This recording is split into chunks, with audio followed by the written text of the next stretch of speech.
जी हाँ दोस्तों, नमस्कार, आदाब, सत श्री अकाल। मैं दानिश महाजन प्रोग्राम बदलता दौर के स्पेशल एडिशन में आपका स्वागत करता हूँ। आज 19 मई है और मई महीने का तीसरा गुरुवार। हर साल मई महीने के तीसरे गुरुवार को global accessibility awareness day celebrate किया जाता है। इस बार 11वां गार्ड हम सेलिब्रेट कर रहे हैं। ग्लोबल एक्सेसिबिलिटी अवेयरनेस डे को शॉर्ट में गार्ड कहते हैं। इस बार का जो थीम है वो है चैंपियंस ऑफ चेंज। पिछले 10 सालों में गार्ड के आने से कम एक डिस्कोर्स शुरू हुआ है। लोगों ने एक्सेसिबिलिटी पर बात करनी शुरू की है और इस पर काम होना शुरू हुआ है। As a result of this हम देखते हैं कि समाज में एक्सेसिबिलिटी को लेके काफी चेंज आ रहा है। आज हमारे साथ एक डायनामिक पैनल है। हम बात करेंगे एक्सेसिबिलिटी होती क्या है, डिजिटल और फिजिकल। हालांकि गार्ड का जो मोटिव है, जो मकसद है, वो डिजिटल एक्सेस और इंक्लूजन है, लेकिन हम फिजिकल एक्सेसिबिलिटी की भी बात इस पे करेंगे। हर पहलू को हम टच करेंगे। तो आइए आपका तारुफ करवाते हैं हमारे पैनलिस्ट के साथ। हमारे साथ संदीप सिंह जी हैं, जो आईआईटी रुड़की से ग्रेजुएट हैं, आर्किटेक्ट हैं, एक्सेसिबिलिटी पर लिखते हैं और ऑथर हैं। हमारे साथ शकुल सोनकर हैं, जो टेक्नोलॉजिस्ट हैं, आईटी प्रोफेशनल हैं, एंटरप्रेनर हैं और को फाउंडर हैं आईस्टेम के।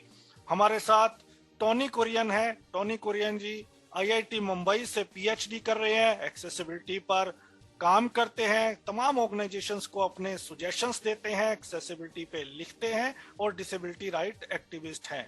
हमारे साथ आशीष सिंगला जी हैं, जो उड़ान एम्पावरमेंट ट्रस्ट के ट्रस्टी हैं, रेडियो उड़ान के मेंबर हैं, आईटी प्रोफेशनल हैं और एंटरप्रेनर हैं। साथ ही साथ हमारे साथ अमर जैन हैं। अमर जैन एक लॉयर हैं, आईटी प्रोफेशनल हैं, एक्सेसिबिलिटी पर लॉ के पर्सपेक्टिव से अपने विचार रखेंगे। आप सभी का रेडियो उड़ान पे बहुत बहुत स्वागत। तो संदीप भाई, बहुत बहुत स्वागत आपका, और हमें बताएं कि ग्लोबल एक्सेसिबिलिटी अवेयरनेस डे पे आपके क्या ओपनिंग रिमार्क्स है और आप इस दिन को कैसे देखते हैं। थैंक यू दानिश भाई। मैं पहली बात तो इसके एक बहुत बड़े अवसर की तरफ देखता हूँ। शायद ये पहली बार हो रहा है जब ग्लोबल एक्सेसिबिलिटी अवेयरनेस डे को इतनी बड़े पैमाने पर बड़े सीरियसली लिया जा रहा है। और पिछले कुछ सालों मैंने देखा है कि टेक्नोलॉजी ने हमें काफ़ी हद तक सहारा दिया है, लेकिन कुछ हद तक इस टेक्नोलॉजी की वजह से हमारे बीच के फासले भी बढ़ गए हैं। कई बार ये हमारे लिए चीज़ों को और इनएक्सेसिबल बना देती है।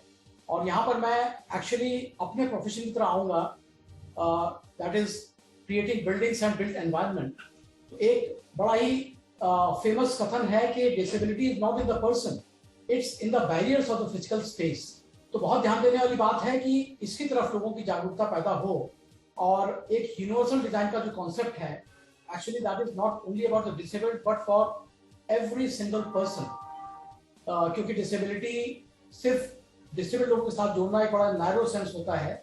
बहरहाल यहाँ पे मैं चाहूंगा कि इस बार ये डिस्कोर्स या ये संवाद बहुत दूर तक जाए, और इस बार का ये ग्लोबल एक्सेसिबिलिटी अवेयरनेस डे हमको एक ऐसे संवाद की तरफ, एक ऐसे डिस्कोर्स की तरफ ले जाए जो सोसाइटी के हर बंदे को, चाहे वो सरकार में हो, चाहे वो अधिकारी हो, चाहे वो जन साधारण हो, सबको एक्सेसिबिलिटी बारे में पता हो और उसकी अहमियत का पता हो। Thank you Danish. राइट। शकुल, आपके ओपनिंग कमेंट्स क्या रहेंगे। बहुत बहुत धन्यवाद दानिश, मुझे मौका देने के लिए।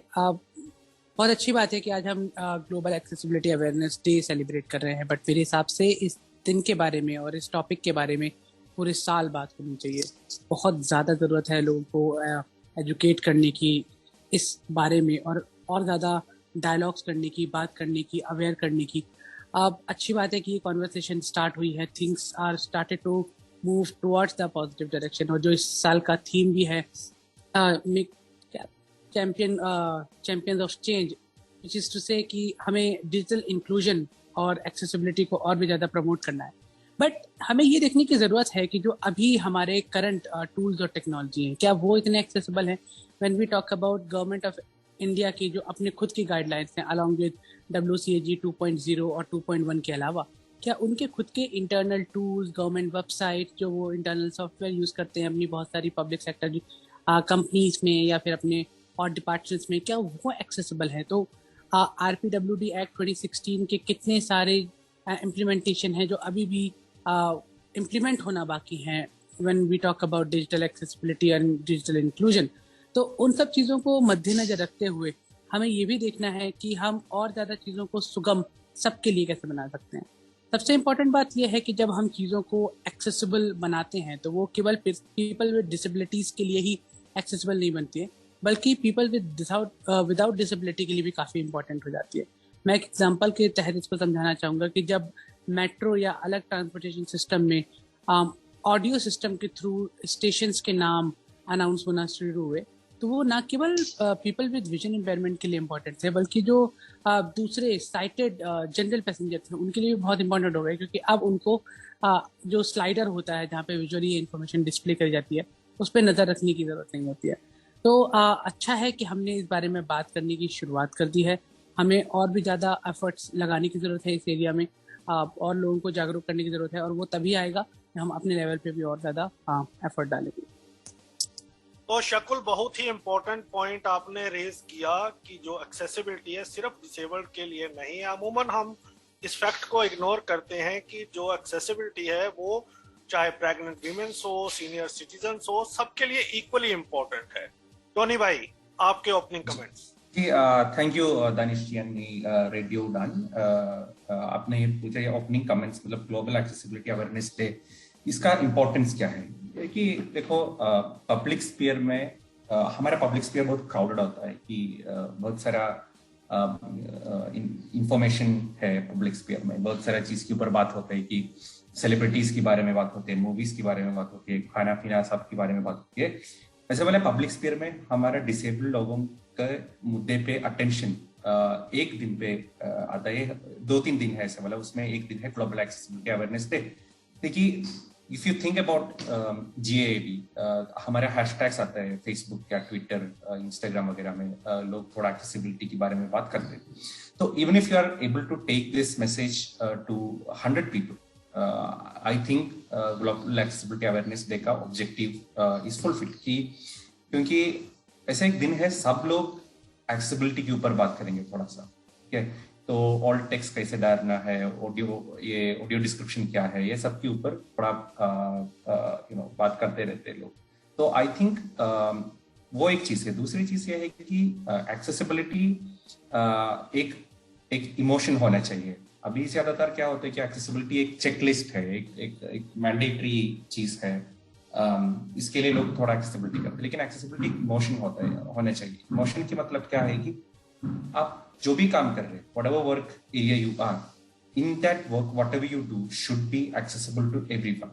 This should be an emotion. ये एक इमोशन होना चाहिए कि आप जो भी चीज कर रहे हैं ये सबको एक्सेसिबल होना चाहिए। तो ये इमोशन होने के लिए बहुत टाइम लगेगा, लेकिन हर GAAD उस रास्ते में हमको लेके जाए। तो every GAAD is a baby step in that direction. Thank you. तो बिल्कुल सही जो हम बात कर रहे हैं कि डिसेबिलिटी का डिस्कोर्स तो कम से कम शुरू हुआ है। धरातल पे कितना हुआ है नहीं हुआ हम उस पर डिबेट कर सकते हैं, लेकिन गार्ड आने के बाद लोग बात कर रहे हैं कि एक्सेसिबिलिटी क्या होती है। तो अमर, आपके क्या रहेंगे ओपनिंग कमेंट्स? बिल्कुल दानिश, तो देखिए, जैसा अब सभी को पैनलिस्ट ने भी कहा, आपने भी कहा कि गैट जो है लगभग अपने 11 साल आज पूरे कर रहा है, 11वें साल में एंटर कर रहा था। और ये जब एज एन इनिशिएटिव स्टार्ट हुआ था डेवलपर्स कम्युनिटी में अवेयरनेस जनरेट करने के लिए कि एक्सेसिबिलिटी भी एक सब्जेक्ट है जिस पे डेवलपर्स को ध्यान देना चाहिए। बट इस इनिशिएटिव की जो आज हम सक्सेस देख रहे हैं कि इवन पर्सन्स विद डिसेबिलिटीज या जो जिनके लिए एक्सेसिबिलिटी मैटर करती है, चाहे वो पर्सन्स विद डिसेबिलिटी हो या ना हो, या वो इस टर्म से जो लोग वाकिफ हैं, वो इसके बारे में बात करने लगे हैं। आई थिंक वो एग्जैक्टली द काइंड ऑफ जो कहते हैं कि the fuel that it should generate, इस डे ने वही जनरेट करने की कोशिश करी है, क्योंकि लोग अब इसके बारे में बात करने लगे हैं। सेकेंड जो अच्छी चीज हुई है वो ये हुई है कि इस डे की वजह से, जैसे आप देखा होगा 3 दिसंबर को जो international persons with disability day आता है, तो चाहे ना चाहे डिसेबिलिटी एक फोकस सब्जेक्ट बनता है उस पर्टिकुलर ड्यूरेशन में।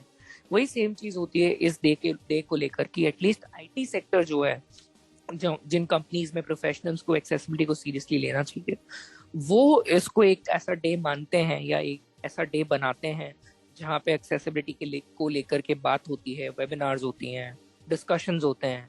तो आई थिंक उस पर्सपेक्टिव से डेफिनेटली एक बहुत अच्छा अवेयरनेस मैकेनिज्म बना है।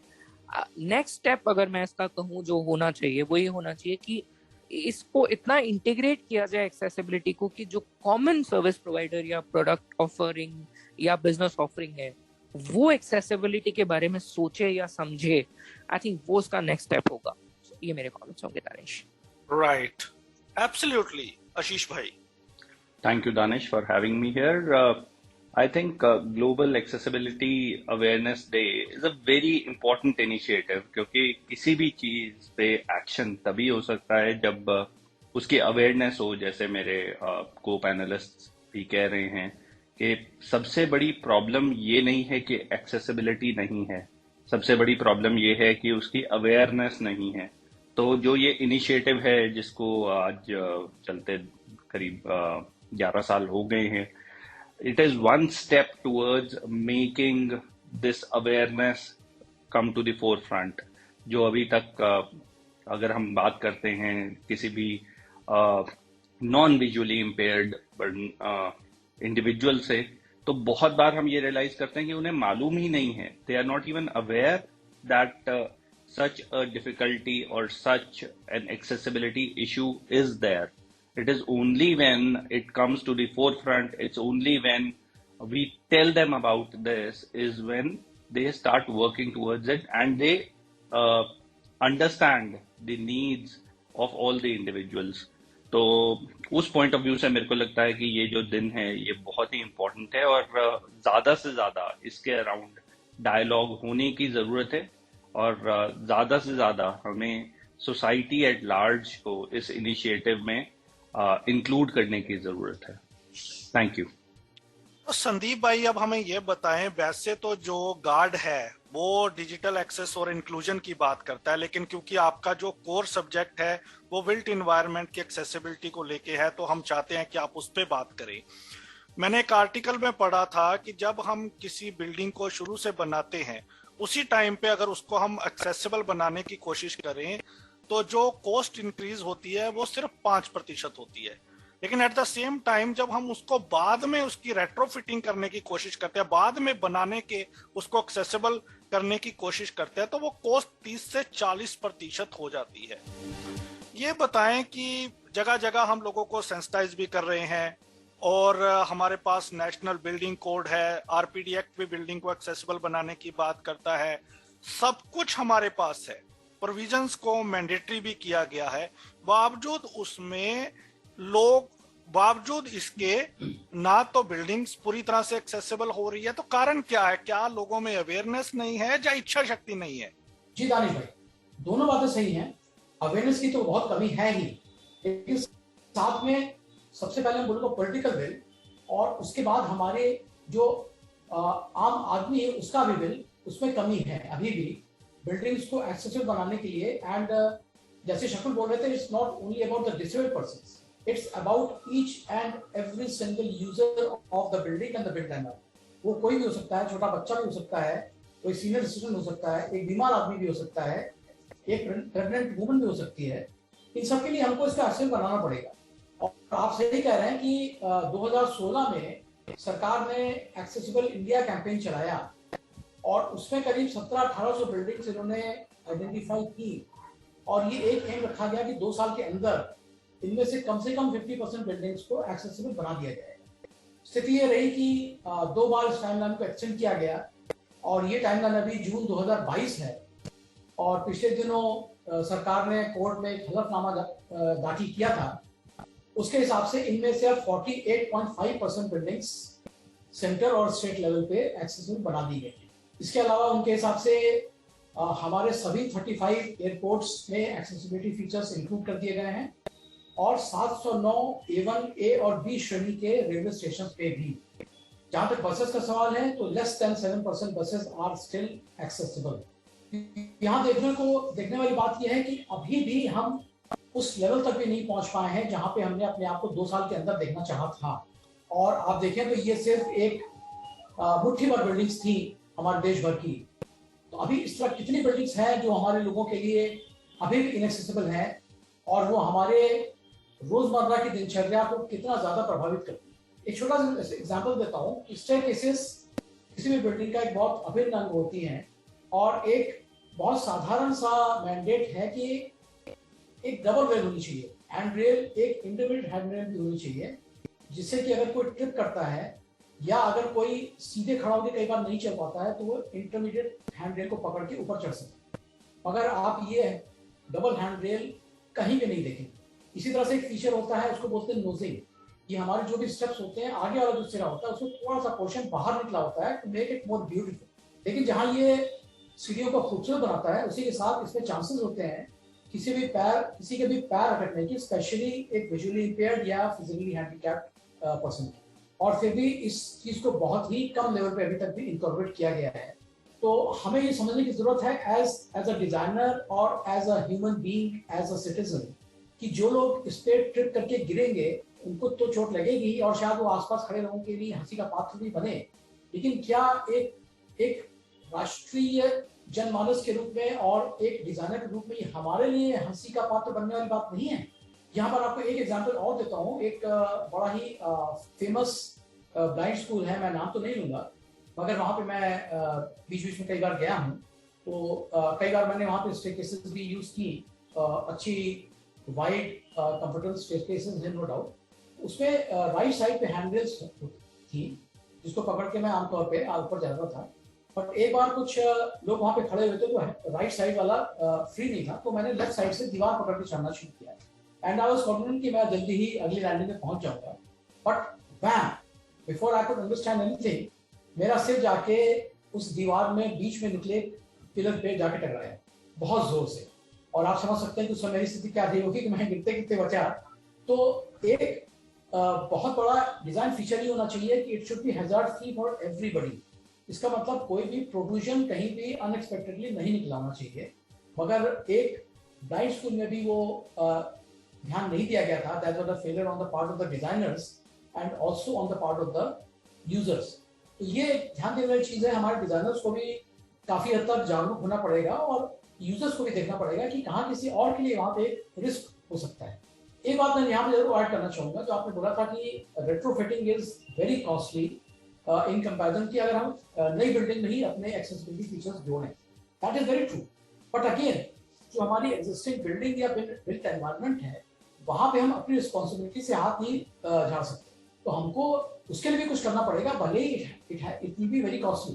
मैं आपको एग्जाम्पल देता हूँ कि यूरोप में और अमेरिका में कई सारे ऐसे एंशिएंट सिटीज हैं जहाँ ये माना जाता था कि इनको accessible banana is the most difficult part, क्योंकि वहाँ पे पुराने फीचर्स थे, लाइक कॉबलस्टोन की वहाँ पे पेविंग्स थी, वहाँ पे नैरो लेन्स थी, वहाँ पे स्टेप्ड एलीज थी।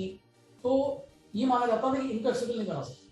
बट एक बार पॉलिटिकल हो गई, विल हो गई वहाँ पे, तो उनमें से कुछ सिटीज को actually most accessible city of the world का भी अवार्ड मिला था। तो हमको ये अपने देश में भी करना पड़ेगा। हमको हर एक छोटे छोटे सिटी को भी पकड़ना पड़ेगा धीरे धीरे, and we have to make all of them very accessible for every single person of our. बिल्कुल, विदाउट ए डाउट, बहुत ही इंपॉर्टेंट बातें आपने शेयर की है संदीप भाई। चलिए आगे बढ़ते हैं। शकुल, हमें ये बताएं कि आप हैकेथन ऑर्गेनाइज करते हैं, बड़े बड़े टेक जाइंट से मिलते हैं। हमने देखा है कि जो लोग एक्सेसिबिलिटी की बात करते हैं उनकी खुद की कंपनीज में भी एक्सेसिबिलिटी पूरी तरह से नहीं है। तो जब आप उन लोगों से बात करते हैं तो उनका जो एक्सेसिबिलिटी को लेके एटीट्यूड होता है उसके बारे में बताएं। क्या आपको लगता है कि वहां भी इच्छा शक्ति की कमी है, या कैसे देखते हैं आप? सबसे पहले thank you so much Danish भाई इस क्वेश्चन के लिए। तो इस चैलेंज को हम दो हिस्सों में डिवाइड कर सकते हैं। पहला, जैसा कि आपने बोला, एटीट्यूड का जो प्रॉब्लम होता है। दूसरा जो प्रॉब्लम है, वो सबसे बड़ा इश्यू जो मैं देख रहा हूँ वो है लैक ऑफ अवेयरनेस का, और इस बारे में और ज़्यादा एजुकेशन देने का। मैं आपको बताऊं कि जो दो सबसे इम्पोर्टेंट फैक्टर्स हैं डिजिटल इंक्लूजन के और डेवलपमेंट लाइफ साइकिल के, वो इंजीनियर्स और डिज़ाइनर्स, और इन दोनों को ही कभी भी एक्सेसिबिलिटी इनके कोर्स करिकुलम में पढ़ाया नहीं जाता है। तो क्योंकि जब ये किसी प्रोडक्ट को जब डिज़ाइन कर रहे होते हैं या किसी प्रोडक्ट को डेवलप कर रहे होते हैं सॉफ्टवेयर इंजीनियर्स या डेवलपर्स, उनको कभी भी ये मालूम ही नहीं होता है कि एक्सेसिबिलिटी वायलेशन होता क्या है और अपने प्रोडक्ट्स को एक्सेसिबल बनाया कैसे जाता है। एज अ रिजल्ट उनके प्रोडक्ट मोर और लेस इनएक्सेसिबल ही निकलते हैं। अब प्रॉब्लम ये है क्योंकि इनको कभी पता नहीं है तो इनकी गलती भी नहीं है। और दूसरा चैलेंज ये है कि जो एक्सेसिबिलिटी ऑडिट जो कि कंडक्ट होता है, क्योंकि एक्सेसिबिलिटी को एज अ आफ्टर थॉट देखा जाता है। तो जब एक बार कोई भी प्रोडक्ट डेवलप हो गया उसके बाद उसको एक्सेसिबल बनाना है या नहीं इस बारे में डिसीजन लिया जाता है। और अगर उसको एक्सेसिबल करना है तो उसके लिए अभी रिसेंट में जो प्रक्रिया हो रही है उसको एक्सेसिबिलिटी ऑडिट बोलते हैं, जो कि प्रोडक्ट के बन जाने के बाद होती है। तो उसमें प्रॉब्लम क्या होता है कि क्योंकि इंजीनियर्स को पता नहीं है कि एक्सेसिबिलिटी वायलेशन होते क्या है, इनके प्रोडक्ट में बहुत सारे वायलेशन होते हैं। और जब ये ऑडिट रिपोर्ट्स जनरेट होके आती हैं तो जब तक ये रिपोर्ट्स आती है तब तक वो लोग एक अपने नए वर्जन पे काम कर रहे होते हैं। तो इसमें से जो रिपोर्ट्स के वायलेशन थे उनमें से काफ़ी सारे एरर इम्प्लीमेंट होते हैं, लेकिन जब तक ये एरर इम्प्लीमेंट होते हैं तब तक एक अपडेटेड वर्जन आ जाता है। तो और ये चक्र जो है वो चलता रहता है। तो काफ़ी सारे जो एरर्स होते हैं वो बैकलॉग में पहुंच जाते हैं, जिसकी वजह से वो कभी इम्प्लीमेंट हो ही नहीं पाते और वो बहुत पुराने वर्जन के अपडेट्स होते हैं। प्रोबेबली सपोज अगर कोई कंपनी 6 महीने में ऑडिट कराई तो जो उनके पास अभी रिजल्ट है वो 6 महीने पुराने वर्जन के उनके रिजल्ट हैं। तो इस वजह से जो उनको कंटिन्यूअस फीडबैक है डेवलपमेंट साइकिल के दौरान वो कभी मिल नहीं पाता है ना। इसीलिए आइस्टन में जो हमने कोशिश करी, एक जो हम अपना वेब एक्सेसिबिलिटी पे टूल पे काम कर रहे हैं, उसका फ़ायदा ही यही है कि हम कंटिन्यूअस फीडबैक प्रोवाइड करते हैं during the development life cycle. तो सपोज आपके पास कोई भी वेबसाइट है, आप उस पर URL सीधा हमारे टूल पे डाल करके उसे क्रॉल कर सकते हैं। वहाँ पे आपको 2 ऑप्शन मिलेंगे कि आप एक पेज को क्रॉल करना चाहते हैं या पूरी वेबसाइट को एक साथ चेक करना चाहते हैं। वहाँ पे आपको काफ़ी सारे और ऑप्शन मिलेंगे कि आप एक्सेसिबिलिटी 2.0 के वेब एक्सेसिबिलिटी गाइडलाइंस WCAG 2.0 के अगेंस्ट टेस्ट करना चाहते हैं, 2.1 के अगेंस्ट। उसके बाद क्या आप उसकी A मानक के तहत टेस्ट करना चाहते हैं, AA के तहत करना चाहते हैं, AAA के तहत करना चाहते हैं। तो इन सब चीज़ों के बारे में भी आपको ऑप्शन वहाँ पे प्रोवाइड किए जाएंगे। अब इससे फ़ायदा क्या होता है कि आपको ऑडिट कंपनीज के रिपोर्ट की ज़रूरत नहीं है, क्योंकि ये सारा कुछ ऑलरेडी ऑटोमेटेड हो गया है। अभी प्रॉब्लम ये है कि जो अभी टेस्ट हैं, जो करंट सोल्यूशन है इन टेस्ट वायलेशन को ऑटोमेट करने के, वो करीब 35-40% वायलेशन को ऑटोमेट कर पाते हैं। लेकिन जो हम कर रहे हैं 75% पे हम ऑलरेडी बैठे हैं, जो कि लगभग दुगना है जो कि इंडस्ट्री में अवेलेबल टूल्स हैं उसके। तो हमारी ये कोशिश है कि इस प्रक्रिया को थोड़ा सुगम बनाया जा सके हर किसी के लिए। और दूसरा प्रॉब्लम है जो एटीट्यूड का, जैसे आपने राइटली मेंशन किया कि जो सीनियर लीडरशिप है, क्या उनके अंदर इतनी जागरूकता है कि वो अपने प्रोडक्ट को एक्सेसिबल बनाना चाहें, और अगर है भी तो उनकी इच्छा शक्ति कितनी ज़्यादा है। क्योंकि एक्सेसिबिलिटी को एक कंप्लायंस रिक्वायरमेंट के तौर पे देखा जाता है, उसको ये नहीं समझा जाता कि इससे हमारे कस्टमर का बेनिफिट होगा। Even I talk about the most developed countries like US, जहाँ पे अमेरिकन फॉर डिसेबिलिटी एक्ट 1990 है, वहाँ पर भी accessibility seen as a compliance requirement. वो ऑडिट कंडक्ट करा लेते हैं, उनके पास रिपोर्ट आ जाती है, उनको लोगों को दिखाने के लिए आ जाता है कि देखिए हमने तो करवाया था जी। कोर्ट में अगर कोई केस हो जाए तो वहाँ पे उनको डॉक्यूमेंटेशन इस चीज़ का प्रोवाइड कर दिया जाता है।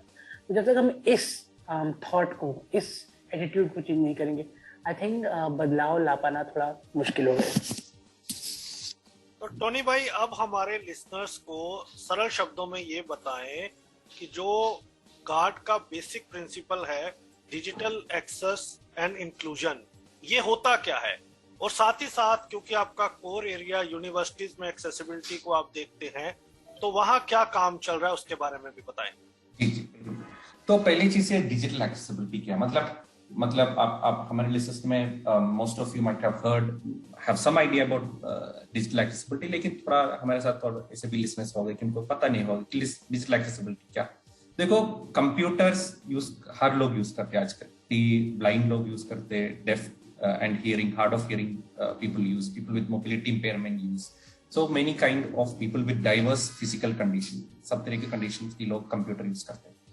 ये डिजिटल एक्सेसिबिलिटी का मतलब है ये है कि सभी कंडीशंस की लोग के लिए जो चाहे वेबसाइट है या ऐप है, जो भी है डिजिटल प्लेटफॉर्म्स, सभी कंडीशंस के लोगों के लिए यूज करने में सुविधा होना चाहिए, मतलब यूज कर सकते हैं। कि उसका और एक एग्जांपल मैं देता हूँ कि मैं जब वेबसाइट या एक ऐप यूज करने के टाइम पे क्या होता है कि यूजुअली क्या होता है कि अगर वेब ऐप इनएक्सेसिबल है तो यूजुअली व्हाट हैपेंस कि ज्यादातर बटन्स अनलेबल्ड होते हैं। तो मेरे जैसे एक दृष्टिहीन यूजर है, हमको पता नहीं चलेगा कि ये बटन का मतलब क्या है। मतलब बैक बटन भी अनलेबल बोलेगा, होम बटन भी अनलेबल है, मेन्यू बटन भी अनलेबल है, बाय नाउ बटन भी अनलेबल है, सब बटन को सिर्फ अनलेबल्ड बटन बोलते जाता है, स्क्रीन रीडर। क्योंकि हर बटन को एक नाम देना चाहिए, वो टेक्निकली दे सकते हैं, आराम से दे सकते हैं। कुछ ज्यादा ये WCAG गाइडलाइंस फॉलो किया तो ये सब आराम से कर सकते हैं। अगर वो चीज नहीं किया तो हमारा स्क्रीन रीडर्स को थोड़ा मुश्किल होता है। नाउ ये सिर्फ दृष्टिहीन लोगों की बात नहीं है, जैसे मैंने बोला कि मोबिलिटी इंपेयर लोगों को माउस यूज करने में थोड़ा दिक्कत है, तो नॉन माउस मेथड से वेबसाइट एक्सेस करने में भी प्रोविजंस रखना पड़ेगा। तो ऐसे है कि डिजिटल एक्सेसिबिलिटी का मतलब यह है कि आपका प्रोडक्ट सभी कंडीशंस के लोग के लिए यूज करने में आसान होने चाहिए। ये है डिजिटल एक्सेसिबिलिटी। आप सरल शब्दों में वही हम समझा सकते। अभी आपका दूसरा क्वेश्चन है, बहुत इंटरेस्टिंग क्वेश्चन है, यूनिवर्सिटी और यूनिवर्सिटीज में एक्सेसिबिलिटी क्या है। देखो, यूनिवर्सिटी में दो चीज होना चाहिए।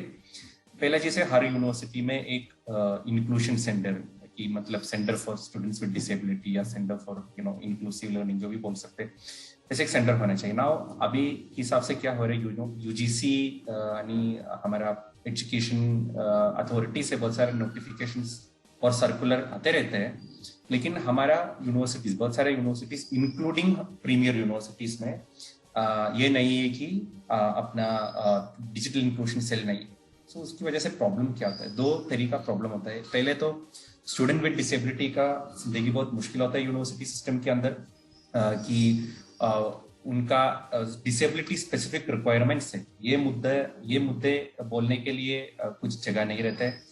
तो ये बहुत प्रॉब्लम होता है स्टूडेंट्स विद डिसेबिलिटी की। मतलब if you are a student with disability and if you have been to university, आपको पता चलेगा कि हाउ डिफिकल्ट इट इज कि हमारे पास एक डिसेबिलिटी इंक्लूजन सेल नहीं है, तो कितना मुश्किल है हमारा जिंदगी उधर। दूसरा चीज है कि अपना यूनिवर्सिटीज में करिकुलम में थोड़ा डिसेबिलिटी और एक्सेसिबिलिटी के बारे में थोड़ा should be a part of the curriculum. इसलिए क्योंकि देखो, when you are young, you tend to learn थोड़ा बेटर। कि 20 साल में अगर हम एक बंदा को बोल रहे हैं, बंदी को बोल रहे हैं कि भाई एक्सेसिबिलिटी ये है, आप एक developer let's say computer science student, तो when you teach them accessibility right at the student time, when you are 20-21, वो लोग एक्सेसिबिलिटी जल्दी सीख सकते हैं। अब because it's difficult to change someone who is 50 compared to someone who is 20 will be easily will understand the things easily. So more than often what happens is that most students know about accessibility or disability specific things by chance, कि उनकी classmate या थोड़ा colleague में किसी में disabled है, student person में disability है, तो थोड़ा पता चलेगा कि हाँ ये है, ऐसे वाले लोग, दृष्टिहीन लोग भी मोबाइल यूज कर सकते हैं। लेकिन एक स्ट्रक्चर्ड अंडरस्टैंडिंग ऑफ एक्सेसिबिलिटी नहीं होता है हमारे यूनिवर्सिटीज के अंदर। उसका प्रॉब्लम ये होता है कि when this computer software engineers और व्हिचएवर प्रोफेशन यू टेक, जब वो लोग जॉब में जाते हैं, then they have very little idea about persons with disability and accessibility. तो इसलिए हम यूनिवर्सिटीज को दो चीज बोलते हैं। पहले कि भाई आप लोग ये सेल्फ और इंक्लूजन खोल दो प्लीज, कि आपकी यूनिवर्सिटी सिस्टम का जितना भी staff, non teaching staff, non teaching staff यानी स्टूडेंट्स के लिए वो थोड़ा सुविधा मिलेगा। दूसरा चीज ये है कि आप करिकुलम में थोड़ा एक्सेसिबिलिटी के बारे में थोड़ा एक्सेसिबिलिटी कंटेंट डाल दीजिए करिकुलम में, क्योंकि everyone who come out of the universities should have some तो लास्ट चीज ये बोलना चाहिए दानिश जी मैं कि भाई universities are different kind, there are universities in all sizes and shapes, कि स्मॉल टाउन्स में भी यूनिवर्सिटीज है, फैंसी यूनिवर्सिटीज भी है। Now every university has a different approach, तो most universities ignore accessibility, कि हमारा ऑब्जेक्टिव ये है कि सिर्फ अर्बन सेंटर्ड फैंसी यूनिवर्सिटीज में नहीं, सब स्मॉल टाउन्स की यूनिवर्सिटीज में भी ये डिसेबिलिटी इंक्लूजन सेल और accessibility related content in the curriculum, ये दोनों हर यूनिवर्सिटी में होना चाहिए। यहाँ सिर्फ IIT IIM टाइप्स यूनिवर्सिटी में नहीं है, हर स्मॉल टाउन यूनिवर्सिटीज में भी ये होना चाहिए। Thank you. बहुत ही इम्पोर्टेंट पॉइंट बताया आपने टोनी भाई, thank you so much for that. दो चीजें इस साल हुई। एक तो बहुत लोगों ने बात की, जनवरी में रिवाइज्ड वर्जन आया harmonised universal guide accessibility guidelines को लेके, और मजेदार बात कि उन्होंने जो 2016 की गाइडलाइंस थी उसको बिल्कुल चेंज कर दिया। और चेंज करने का जो मकसद था वो उसे बढ़िया बनाना नहीं था, उनको एक डेट दी गई थी कि आपको इस डेट में करना है, और उन्होंने 16 की गाइडलाइंस को पूरा ही खराब कर दिया। और रीजन क्या था कि हमें ऊपर से प्रेशर था कि आज की डेट में लॉन्च करना है, तो हम प्रॉपर स्टडी नहीं कर पाए, तो हमें जल्दी में, जिसके ऊपर काफी बवाल हुआ। तो ये गवर्नमेंट की इच्छा शक्ति है। दूसरा, अभी हाल ही में बहुत चर्चा हुई कि सीसीपीडी का जो ऑफिस है उसे एक्सेसिबल बना दिया गया है। हर मीडिया ने इसको कवर किया। मैं एक ही सवाल पूछ रहा था, ऑफिस तो एक्सेसिबल हो गया लेकिन सीसीपीडी खुद कहाँ है? तो we don't have CCPD but we have accessible CCPD office. Accessible CCPD office without CCPD, how can be accessible? God knows. तो इसके ऊपर ही बात करेंगे। अमर, अब हमें थोड़ा सा ये बताएं कि हमारा लॉ क्या कहता है एक्सेसिबिलिटी को लेकर। आरपीडी एक्ट क्या कहता है, जो नेशनल बिल्डिंग कोड क्या कहता है? बिल्कुल दानिश, देखिए एक्सेसिबिलिटी लॉ को बेटर समझने के लिए हम इसे दो पार्ट्स में डिवाइड कर सकते हैं। एक हम फिजिकल एक्सेसिबिलिटी को समझने के लिए समझ सकते हैं, और दूसरा हम डिजिटल एक्सेसिबिलिटी के लॉ के बारे में बात कर सकते हैं, ताकि लोगों के लिए चीज़ें थोड़ी ईजी हो जाएं। अब पहले हम स्टार्ट करते हैं फिजिकल एक्सेसिबिलिटी से। देखिए, as per rights of person with disabilities act sections 44 and 45 and rights of persons with disabilities rules, rule 15, जो भी नई बिल्डिंग इस एक्ट के आने के बाद, यानी कि एक्ट फोर्स में आया था 29 अप्रैल 2017, उसके बाद में जो भी नई बिल्डिंग आई है, that has to be accessible, otherwise occupation certificate नहीं मिलेगा। ये हमारा लॉ है। और जो एग्जिस्टिंग बिल्डिंग्स हैं उसे 2022 तक एक्सेसिबल बनाना है एज पर द लॉ, जून 2022 तक। ठीक है, ये हमारा प्लेन सिंपल लॉ है। अब प्रॉब्लम कहाँ है? एक तो है हमारे पास national building code. National building code के बारे में ये कहना चाहूंगा मैं कि ये एक वॉलंटरी अडॉप्शन है, ये बाइंडिंग नहीं। ये लोगों को समझना बहुत जरूरी है। जो हम अक्सर ये कंप्लेन करते हैं कि बिल्डर्स नेशनल बिल्डिंग कोड क्यों नहीं फॉलो कर रहे, या लिफ्ट के बारे में जब हम एक्सेसिबिलिटी रिक्वायरमेंट वहाँ पे दी हुई है वो क्यों नहीं फॉलो कर रहे, क्योंकि ये एक मैंडेटरी वॉलंटरी अडॉप्शन है, मैंडेटरी नहीं है।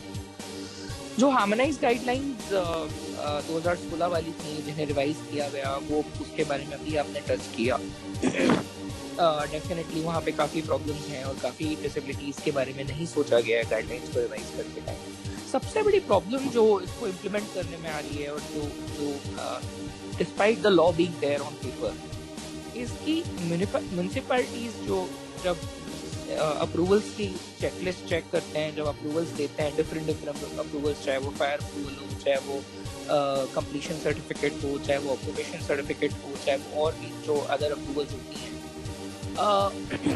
एक्सेसिबिलिटी के बारे में कहीं कोई लोकल लॉज में बात ही नहीं है। जब तक म्यूनिसिपैलिटी को यही नहीं पता कि मेरे को ऑक्यूपेशन सर्टिफिकेट तब तक नहीं देना है जब तक कि एक्सेसिबिलिटी रिक्वायरमेंट कंप्लाई ना की जाए, तो वो देंगे कहाँ से? और जब तक बिल्डर्स पे प्रेशर नहीं आएगा तो बिल्डर्स एक्सेसिबिलिटी के बारे में सोचेंगे। अब आपको मजे की बात बताता हूँ। बिल्डिंग्स में आजकल लिफ्ट लगने लगी है जिसमें ब्रेल में लिखा होता है बटन पे, बट आप मेजॉरिटी लिफ्ट में देखेंगे फ्लोर नंबर्स जो बटन में लिखे होते हैं, उस फ्लोर का कोई अनाउंसमेंट ही नहीं होता ऑडियो।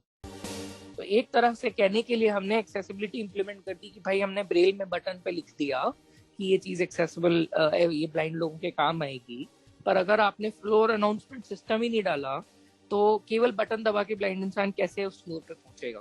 कैसे पता चलेगा कि आप किस फ्लोर पे खड़े हैं या किस फ्लोर पे आपकी लिफ्ट रुक रही है? सो इस टाइप के चैलेंजेस हम ग्रैपल कर रहे हैं क्योंकि एक्सेसिबिलिटी चेकलिस्ट म्युनिसिपैलिटीज में इम्प्लीमेंटेड नहीं है। अब मैं बात करता हूँ डिजिटल एक्सेसिबिलिटी नॉर्म्स की। यहाँ पे इंटरेस्टिंग डेवलपमेंट हुए हैं और अच्छे डेवलपमेंट हुए हैं। हमारा लॉ जब बना था 2016 का एक्ट, उसमें ये कहा गया all government content should be accessible, audio video, ठीक है। उसके बाद में ये कहा गया कि ऑल आपका इलेक्ट्रॉनिक यूज के जो day to day general devices जो हमारे बनाते हैं, that should be design keeping universal design in mind.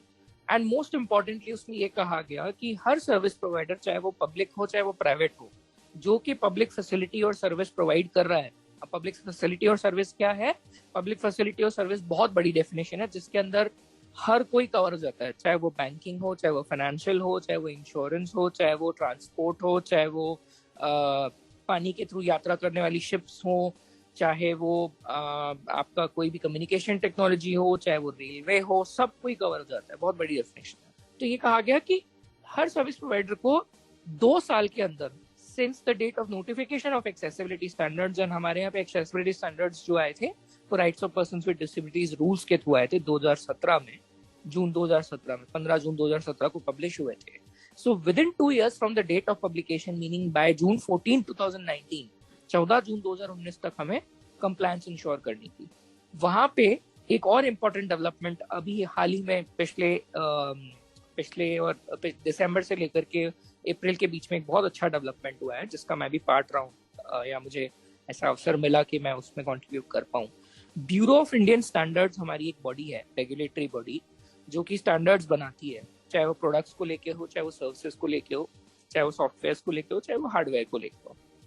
उन्होंने एक्सेसिबिलिटी के लिए एक स्टैंडर्ड बनाया है, जो उन्होंने पब्लिश करा था 24 दिसंबर 2021 और 29 अप्रैल 2022, पार्ट 1 और पार्ट 2 के माध्यम से। पार्ट 1 बेसिकली रिक्वायरमेंट्स कहता है कि कैसे कैसे एक्सेसिबिलिटी कहाँ कहाँ रिक्वायर्ड है, और पार्ट 2 ये कहता है कि उसको हम कंफर्म कैसे करेंगे, यानी कि उसको अगर एग्जामिन करना हो तो क्या कंफर्मेंस क्राइटेरिया होने चाहिए। और वो स्टैंडर्ड हम लोगों ने मेहनत करके और BIS के सपोर्ट से इंश्योर किया है कि जो इंटरनेशनल स्टैंडर्ड्स हैं, यूरोपियन स्टैंडर्ड्स जो हैं EN 301549 और WCAG 2.1, वो उनको मिला करके, और हमारी जो स्पेसिफिक रिक्वायरमेंट्स थी रीजनल लैंग्वेजेस को लेके हो, चाहे वो स्पीच एंड हियरिंग इम्पेयरमेंट को लेके हो, उन सब को शामिल करके हमने वो एक स्टैंडर्ड जो है वो अब पब्लिश हो चुका है। सो IT डोमेन में डेफिनेटली, डिजिटल एक्सेसिबिलिटी में डेफिनेटली हमने अच्छी प्रोग्रेस इंश्योर करी है। अब चैलेंज ये है कि क्योंकि इंडिया में अभी भी काफी सारे डे टू डे ऐप और वेबसाइट्स ऐसे हैं जिनका कोई रेगुलेटर ही नहीं है। जैसे मैं बात करता हूँ कॉमन प्लेटफॉर्म जोमेटो आज की तारीख में केवल इस लॉ से गवर्न है, बट कोई ऐसा रेगुलेटर नहीं है जो अगर जोमेटो कंप्लाई ना करे तो मैं उस रेगुलेटर के पास जाके कह पाऊँ कि आप इसको एक्सेसिबल बनाइए, राइट। तो उस टाइप के प्लेटफॉर्म से डील करने के लिए हमें आज की तारीख में जरूरत है, ministry of electronics and information technology को एक नोटिफिकेशन इशू करने की जरूरत है कि ये across India all apps and websites will have to follow no matter what, whether you are governed by a regulator or not. वो करने की जरूरत है, ये लॉ कहता है। दानिश, राइट, बहुत इंपॉर्टेंट जानकारी आपने शेयर की। 2-3 और सवाल है लेकिन मैं बाद में आता हूँ आपके पास। आशीष भाई, जो हमारा एक्सेसिबिलिटी का डिस्कोर्स है, जैसे टोनी साहब ने कहा कि ये करिकुलम का हिस्सा होना चाहिए, जो हम एक्सेसिबिलिटी से रिलेटेड ट्रेनिंग करवा रहे हैं या करवाते हैं अलग अलग आजकल, तो क्या वो हमारे जो डिजिटल एक्सेसिबिलिटी का जो डिस्कोर्स है उसे आगे बढ़ाता है, जहाँ वो टोटली डिफरेंट है जो हम एक्सेसिबिलिटी को समझते हैं, और वो डिजिटल इंक्लूजन और एक्सेस की ओर कितनी बड़ी मूव है? Danish, actually it is a very good move. ये डिजिटल एक्सेसिबिलिटी की तरफ बेटर है जब हम ट्रेनिंग कर रहे हैं, एक्सेसिबिलिटी की ट्रेनिंग कर रहे हैं, क्योंकि जो एंड यूजर है, अभी तक क्या है कि एक एंड यूजर अलग है और एक डेवलपर अलग है, इन दोनों के बीच में ब्रिज नहीं है। As on date there is no bridge, जैसे टोनी कह रहे थे। तो या जैसे अभी हमें बताया गया कि there are certain norms which have been set, और उन नॉर्म्स के हिसाब से ही आपको आपकी वेबसाइट, आपकी एप्लीकेशन को डेवलप करना है। पर इन दोनों के बीच में कोई ब्रिज नहीं है। जो एंड यूजर है वो आईटी में नहीं है, और जो आईटी में है उसने कभी एक्सेसिबिलिटी देखी नहीं है। तो जैसे जैसे एक एंड यूजर डेवलपमेंट और टेस्टिंग और एक्सेसिबिलिटी इसके टेक्निकल फील्ड में आएगा, वैसे वैसे ये ब्रिज कम होगा। The moment like we were talking about कि जैसे टोनी बता रहे थे कि कुछ एक लोगों को अवेयरनेस होती है एक्सेसिबिलिटी के बारे में, और वो भी उनको जिनके की कोई क्लासमेट्स, कोई कोलीग्स खुद एक्सेसिबिलिटी के यूजर्स होते हैं, और उनको देख के उनको अवेयरनेस आती है। Now with more and more people getting into this field, the IT field, testing की फील्ड में या डेवलपमेंट की फील्ड में, जैसे जैसे ज्यादा लोग इसमें जाएंगे तो ये अवेयरनेस भी बढ़ेगी और ये जो हमारा ब्रिज है इसको, मतलब ये जो गैप है इसको हम ब्रिज भी कर पाएंगे. तो it is according to me this entire training of the end user is very important and it is very very useful in that respect. जितना ज्यादा होगा उतना अच्छा है. हो सकता है कि अभी बहुत ही ग्रास रूट लेवल पे हो रहा है, बहुत ही because we most of us do not have an IT background.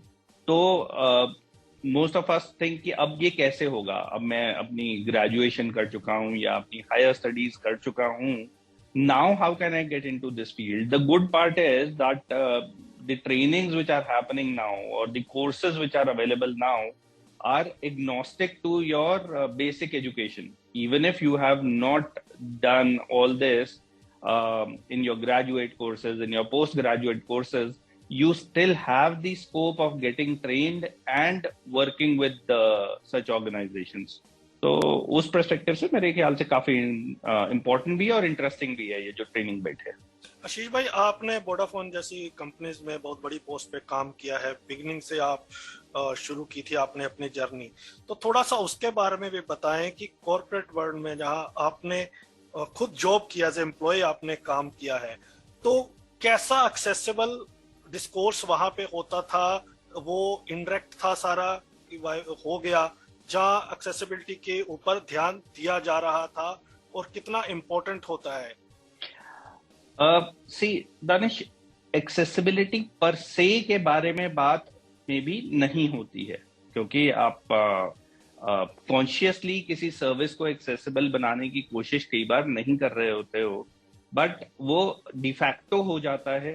And like I just said कि the moment there is even a single person who will bring this thing to the knowledge of others. आपका कोई product develop हो रहा है और आप जब उसकी डिस्कशन में हैं, जब आप उसकी प्रोडक्ट डेवलपमेंट की डिस्कशन स्टेज में हैं, if no one brings you that knowledge कि आप कुछ गलत कर रहे हैं एक्सेसिबिलिटी पॉइंट ऑफ व्यू से, तो वो प्रोडक्ट जो डेवलप होगा वो 90% चांसेस हैं कि वो इनएक्सेसिबल डेवलप होगा, क्योंकि किसी ने उसका जो पिटफॉल था उसको सामने लेके ही नहीं आया. इट इज नॉट दैट कि जो डेवलपर है या जो प्रोडक्ट मैनेजर है वो उसको एक्सेसिबल नहीं बनाना चाहता, पर क्योंकि किसी ने बताया ही नहीं तो इसीलिए वो प्रोडक्ट इनएक्सेसिबल हो जाता है. चाहे वो फिर लॉग इन स्क्रीन पे कैप्चा डालने जैसी चीज हो, या फिर जो आपका IVR है उसको एक्सेसिबल बनाने की बात हो.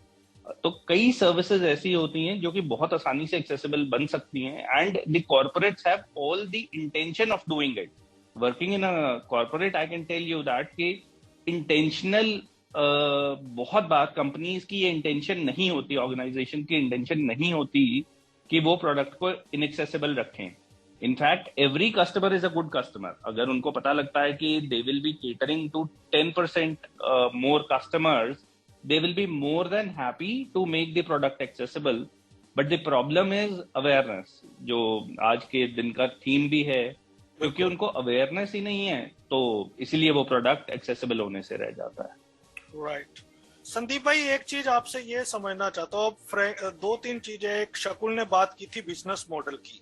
इंडिया में जब मैं बहुत जो एक्टिविस्ट से बात करता हूँ तो उनकी एक ये दिक्कत आती है कि गवर्नमेंट का जो खासतौर पे फंडिंग हो रही है और एक्सेसिबल ऑडिट को लेके, जब वेबसाइट्स को एक्सेसिबल बनाने के, वो रिलेशन बेस्ड हो रहा है.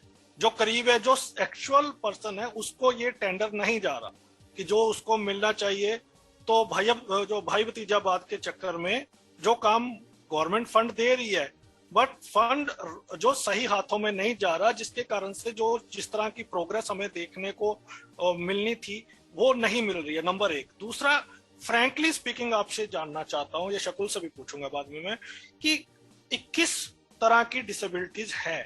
क्या ये वाकई पॉसिबल है कि कंप्लीटली सबके लिए, हर किसी के लिए ये एक्सेसिबल बनाए? गवर्नमेंट तो बना सकती है. अब गवर्नमेंट में भी जब हम बात करते हैं फिजिकल स्पेसेस को एक्सेसिबल बनाने की, जो भी टेंडर आता है उस कॉन्ट्रैक्टर को मिलता है जो सबसे कम बिड लगाता है. तो ऐसे माहौल में एक्सपेक्टेशन करना कि कम बिड में आपको पूरा एक्सेसिबल एनवायरनमेंट मिले ऑल काइंड ऑफ डिसेबल्ड के लिए मिले? Is it possible? दानिश भाई, यहाँ पे मैं एक चीज क्लियर कर दूं कि contractor only executes a project. Basically सबसे पहले उसको डिजाइन बना के दिया जाता है, तो the designer has to be aware of the accessibility features and requirements. मैं आपको एक छोटी चीज बताऊं, जैसे हम लोग जब छोटे थे, हम दुकान पे कुछ सामान लेने भेजे आते थे, तो दुकानदार सबसे पहले हमें 2 मीठी गोलियां पकड़ा देता था और सामान उसका जैसा उठा के देना तो दे देता।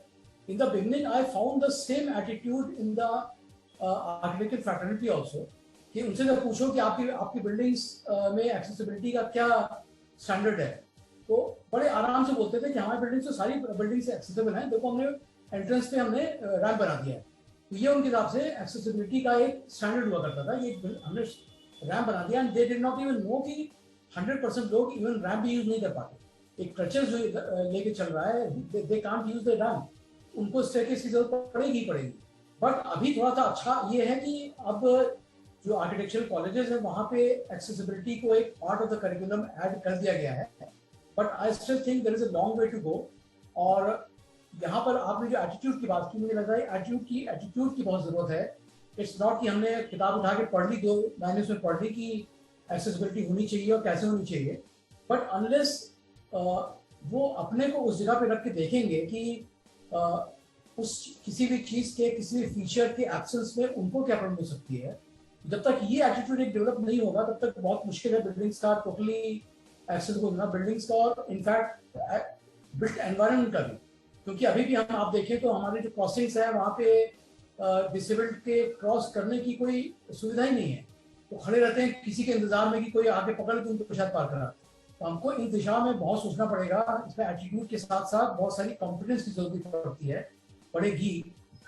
तो जब तक उस दिशा में ठीक से काम नहीं होगा तब तक बहुत मुश्किल है। और मतलब रियली अगर फ्रैंकली बोला जाए तो 21 डिसेबिलिटीज का तो इमीडिएटली तो मुझे लगता नहीं कि हम पूरी तरह से बिल्डिंग्स को एक्सेसिबल बना सकते हैं फॉर एवरीबॉडी इस हिसाब से, लेकिन हाँ, anything we start with will be a step in the right direction. हम एटलीस्ट जो हमारी पहले की 5-6 बेसिकली मार्क डिसेबिलिटीज थी, हम उन पे ही काम करें। हम कम से कम visually impaired, low vision, physically disabled, hearing impaired, इन सब के लिए कोई काम करें और प्रॉपर्ली इसको उनके लिए एक्सेसिबल बनाए, तो मेरे ख्याल से ज्यादातर लोगों के लिए हो जाएगा। हाँ, मतलब कई केसेस भी ऐसे होंगे जहाँ मुझे लगता है कि मैनुअल हेल्प की जरूरत रहेगी असिस्टेंस की। बीच में कुछ शॉपिंग मॉल चेन्स वगैरह ने इस तरह के एक्सपेरिमेंट्स किए भी थे, बट अनफॉर्चुनेटली वो सिर्फ एक्सपेरिमेंट बन के रह गए। तो अगर इसी तरह से हम पब्लिक बिल्डिंग्स में एक फिजिकल असिस्टेंस भी अवेल कराएं तो that will also help in making these buildings accessible for everyone. But इसके अलावा यस, करिकुलम में हमारे बहुत टीडियस होना पड़ेगा और एटीट्यूड पे बहुत काम करना पड़ेगा डेफिनेटली। जी, मैं चाहूंगा कि आप अपनी ओर से जो रिकमेंडेशंस हैं जो आपके हिसाब से होना चाहिए, तो आपने बता दिया कि एटीट्यूड में काम होना चाहिए और करिकुलम का हिस्सा होना चाहिए। इसके अलावा अगर कुछ आपकी रिकमेंडेशंस हैं या जो भी हमारे पैनलिस्ट ने अभी तक डिस्कस किया उसके ऊपर आपको कुछ ऐड ऑन करना है तो आप कर सकते हैं। हाँ, एक रिकमेंडेशन मैं जरूर देना चाहूंगा कि कोई भी पब्लिक बिल्डिंग्स है, even let's say semi public buildings भी हो, तो अभी क्यूआर कोड्स बहुत एक स्ट्रॉन्ग फीचर बन के उभरे हैं। तो हमको हर बिल्डिंग में एक प्रॉपर फ्लोर प्लान्स लगाने चाहिए एट द एंट्रेंस लेवल, जहाँ पे कोई भी बंदा आके उसको क्यूआर कोड से स्कैन करके they can have the entire plan of the building in a very accessible format. ये अगर हो जाएगा तो बहुत ज़्यादा इजी हो जाएगा हर तरह के डिसेबल्ड लोगों के लिए, और इवन जिनको भी टेम्परेरी डिसेबिलिटीज भी हैं। तो ये तो डेफिनेटली है। बाकी हाँ, दूसरा जो अभी कुरियन जी बात कर रहे थे यूनिवर्सिटीज़ की और कंपनीज की भी, तो मैं बोलना चाहूँगा जो मेरा पर्सनल एक्सपीरियंस है, अभी भी बहुत सारी कंपनी ऐसी हैं जहाँ पे शायद उन्होंने अपनी वेबसाइट्स को कुछ हद तक एक्सेसिबल बना दी हैं, लेकिन उनके इंटरनेट आर वेरी इनएक्सेसिबल। तो वहाँ पे जो भी हमारे स्पेशली विजुअली इम्पेयर्ड लोग हैं वो कोई भी डेटा एक्सेस नहीं कर पाते। तो उस पर हमारे सारे एक्सपर्ट्स को मेरे ख्याल से अपने सुझाव रखने की ज़रूरत है, और सरकार को और प्राइवेट सेक्टर को इस बारे में बताने की ज़रूरत है। Internet should also be equally accessible to the visually impaired and other disabled. Right. Tony ji, आपसे भी ये चाहूंगा कि अगर आपने किसी की बात को ऐड ऑन करना तो आप कर सकते हैं। आपकी की रिकमेंडेशंस क्या होंगी इस फील्ड में डिजिटल एक्सेस और इंक्लूजन की ओर बढ़ने में। और एक सवाल जनरली जो हमने देखा है, जब भी हम लिखते हैं एक्सेसिबिलिटी के ऊपर, आपने भी देखा होगा 90 to 95% जो हमारा कंटेंट है वो इंग्लिश ड्रिवन होता है। क्या आपको नहीं लगता कि रीजनल लैंग्वेजेस और हिंदी, उर्दू या तमाम जो रीजनल लैंग्वेजेस, अगर हम सबको इंक्लूड करना चाहते हैं, अवेयरनेस फैलाना चाहते हैं, तो दूसरी लैंग्वेजेस में भी उतना ही लिखने की जरूरत है, इस डिस्कोर्स को रोबस्टली बढ़ाने की जरूरत है जितना हम इंग्लिश में करते हैं? धनीश, ये बढ़िया क्वेश्चन है। आई मीन एकदम इम्पोर्टेंट क्वेश्चन है। देखो, डिसेबिलिटी कम्युनिटी में, मैं यहाँ से स्टार्ट करता हूँ। डिसेबिलिटी कम्युनिटी के अंदर बहुत सारा इनइक्विटीज तो है, इसके बारे में हम बात नहीं करते कि हमने ये सोचते कि भाई हम बाकी नॉन डिसेबल लोगों को बोल देंगे एक्सेसिबिलिटी, लेकिन हमारा बीच में क्या किसी तरह का इनइक्विटीज है, ये इसके ऊपर हम ध्यान नहीं देते। बात यह है कि हम हमारे बीच में थोड़ा कुछ लोग हैं, वी आर वेरी प्रिविलेज कि हम इंग्लिश में बात कर सकते हैं, हम फैंसी यूनिवर्सिटीज में, प्रीमियर इंस्टीट्यूट्स में जाते हैं, हम फॉरेन कंट्रीज ट्रैवल कर सकते हैं, वो करते हैं। लेकिन most people with disabilities are still in the rural areas. इसका रीजन क्या है? इसका रीजन ये है कि डिसेबिलिटी और poverty, this are inter related. मतलब if you are someone who is disabled, if you are a person with disability, it's highly likely that आपका परिवार is somewhere around poverty, क्योंकि बहुत सारा disability है mal nourishment से आता है, and lot of disability happens because appropriate healthcare measures are not taken on time and so on and so forth. और disability and poverty ऐसे एक vicious circle होता है, ठीक है? तो उसकी वजह से बहुत सारे disabled लोग rural areas में रहते हैं, बहुत सारे disabled लोग non English speakers हैं, and lot of disabled लोग are still surviving for daily income. इसके बारे में हम डिसेबिलिटी कम्युनिटी के अंदर ही बात नहीं करते। अभी आपने ये जो क्वेश्चन पूछा, ये सही बात है, क्योंकि when you only write about accessibility या disability rights जो भी है in English, we are only catering to urban English speaking community. उसका प्रॉब्लम यह है, the benefits are usually then reach only the urban English speaking persons with disability. अगर हम actually accessibility का मैसेज इस देश का हर कोने पे लेके जाना चाहते हैं, we have to stop our obsession with English. उसमें दूसरा ऑप्शन नहीं है हमारे पास। आज भी ग्लोबल एक्सेसिबिलिटी अवेयरनेस डे हम बोलते हैं, उसका हिंदी क्या है हमको, मेरे को आई मीन ऑनेस्टली स्पीकिंग पता नहीं है। आपसे if someone can translate that will be nice. हम विश्व सुगम्यता जागरूकता दिवस। ग्रेट। तो हम ऐसे ये मराठी में क्या बोल सकते हैं, उसका तेलुगु में क्या बोलेंगे? मतलब even the title of the day is in English for us always, all the time. बहुत रेयरली होता है हम ये सब इंग्लिश में बोलते, आई मीन हिंदी या अदर वर्नाकुलर लैंग्वेज में बोलते। तो आई थिंक इट्स मेरे पास अभी फैक्ट्स और स्टैटिस्टिक्स नहीं उसके बारे में, लेकिन it can be safely said that matters of accessibility is awareness about accessibility is more among the English speaking crowd in this country, and as you go to the regional languages awareness kam hota hai, and both people with disability and our allies need to realize that कि हमने seriously regional languages में बात करना चाहिए और लिखना भी चाहिए। ये एक बात है। एंड आपका जो सेकंड क्वेश्चन, उसका तो मतलब एक सिंपल सा चीज बोलना चाहिए। देखो, अगर whichever if you are a product designer or if you are if you are in some service profession, if you are giving some service or whatever it is, I think it's always a good practice कि आप before you launch your product or before you start your service, whatever, it's always a good idea to talk to maximum number of people, that includes persons with disability. अभी मैं बहुत market research वगैरह consultancy, मतलब थोड़ा I do it as a part of my profession. लेकिन problem यह होता है कि ये persons with disability is never mostly in majority of cases persons with disability is not a potential customer for companies. कि focus group discussion करते हैं एक product launch की पहले, वो group में एक भी person with disability नहीं आते हैं usually. So I think were companies, and I'm happy to have with us Ashish ji, and I think it's important for companies and other service providers to keep the ears to the ground and listen the voice of persons with disability before they launch any product or service. I think is what I would say. Yeah, thank you. Right. Ashish bhai, your key recommendations. After listening to all the panelists, and it was a very good question, Danish, what about the 21 disabilities? Kai baar, what I feel is that we become very selfish.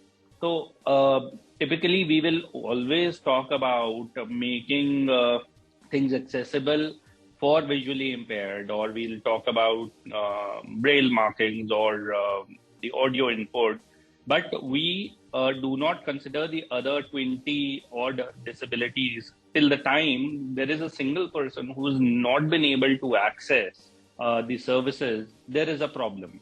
And it is very, very natural, and it is impractical to think कि 100% हो जाएगा. That is not going to happen. But the solution that comes to my mind is that till the time you have an alternate to the service, it is all good. In terms of एक building accessible नहीं हो सकती, एक building है जो पुरानी बनी हुई है और वो अब इस स्टेज पे जाके एक्सेसिबल नहीं हो सकती. Architecturally it is not possible. But all the services which are being provided in that facility, suppose it's an income tax office. So can we make all the services which are being provided in that facility accessible, so that a person doesn't even have to go to the physical premises, and one can do it in an alternate method, whether it be through an IVR, whether it be through an accessible website. So instead of looking at the hardware part of it, can we focus on the service or the end product? Till the time we are able to make the end product accessible, it's all good. And then the companies or the government might not have to spend as much on making the entire infrastructure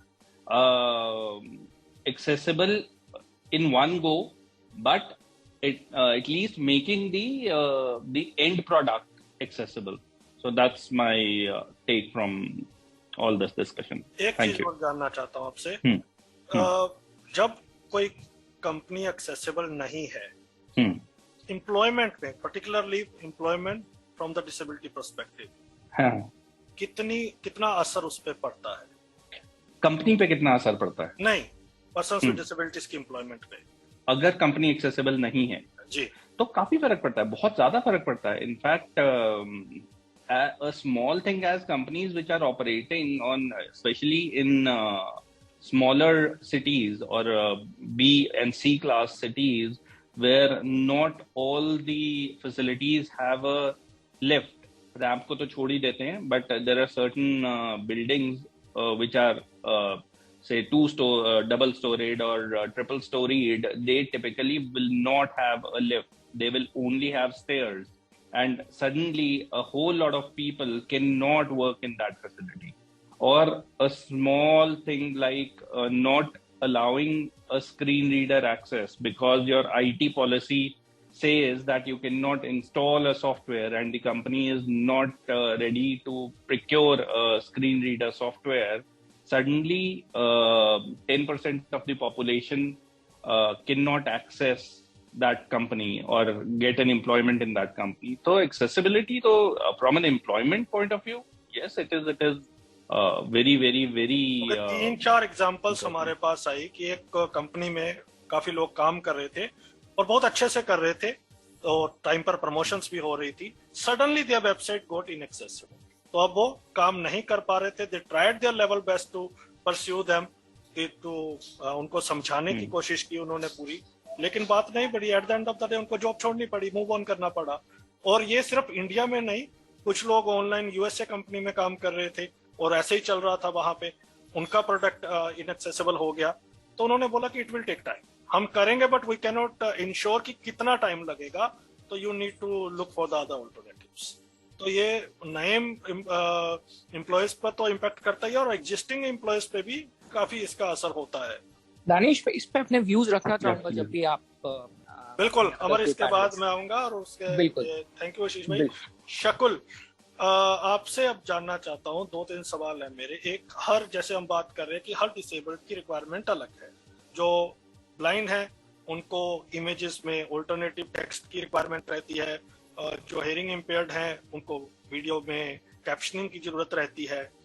तो एक app developer के लिए कितना ये possible होता है, और companies में कॉर्पोरेट को समझाना, फॉर दैट मैटर जो जहां भी हम एक्सेसिबिलिटी की बात करते हैं उनको समझाना, ये कितना रीजनेबल है? देखिए, जहाँ तक बात रही वेरीड रीजनेबल अकोमोडेशंस की, या फिर जो भी एक्सेसिबिलिटी फीचर्स होते हैं वो इम्प्लीमेंट करना तो बहुत ज़्यादा डिफिकल्ट नहीं होता है, आई वुड से। हमने पास्ट में भी काफ़ी सारे एकेडमिक इंस्टीट्यूट्स के साथ और कुछ कॉर्पोरेट्स के साथ में भी काम किया है क्लोजली। तो प्रॉब्लम ये होता है कि अब जब उनका प्रोडक्ट ऑलरेडी बन गया है, उसके बाद जब वो वापस से, जैसे कि हम बिल्डिंग के बारे में भी बात कर रहे थे, जब वो बनने लगती है तो सिर्फ 5% कॉस्ट इंक्रीज होता है, लेकिन बनने के बाद 30 से 40% बढ़ जाता है। तो जब उनका प्रोडक्ट बन गया है उसके बाद उनको वापस से डीबग करना और उन वायलेशंस को फिक्स करना थोड़ा प्रॉब्लमेटिक हो सकता है। लेकिन जब वो बना रहे हैं, और जैसे कि आपने डिस्कस किया अभी 21 डिसेबिलिटीज, मैं आपको ये बता दूं कि जो WCAG की गाइडलाइंस हैं उसमें मोर और लेस 21 से भी ज़्यादा तरीके की डिसेबिलिटीज़ को कवर किया गया है, क्योंकि 21 डिसेबिलिटी हमारे इंडिया में है। अगर आप अमेरिकन डिसेबिलिटी एक्ट की बात करेंगे तो वहाँ पे कोई भी इंसान अपने आप को डिसेबल्ड डिक्लेयर कर सकता है, इवन इफ आपकी टेम्परेरी डिसेबिलिटी ये हो सकती है कि आप थोड़ा you are not able to work efficiently या whatever. So benchmark disability के अलावा भी, और जो बेंचमार्क डिसेबिलिटी है उसके लिए स्पेसिफिक थी, कई लोगों को मोटर डिसेबिलिटी होती है, हैंड इम्पिटेशन हो गया, या फिर स्पीच में प्रॉब्लम हो गई, या और भी जिस तरीके की। तो ये हमारे पास ऑलरेडी बहुत सारे डिसेबिलिटीज को कवर करते हुए गाइडलाइंस इसके अवेलेबल है। अब दूसरी बात यह है कि क्या इनको बना पाना या इसको एक्सेसिबल बना पाना क्या बहुत ज़्यादा मुश्किल है? The answer is really no.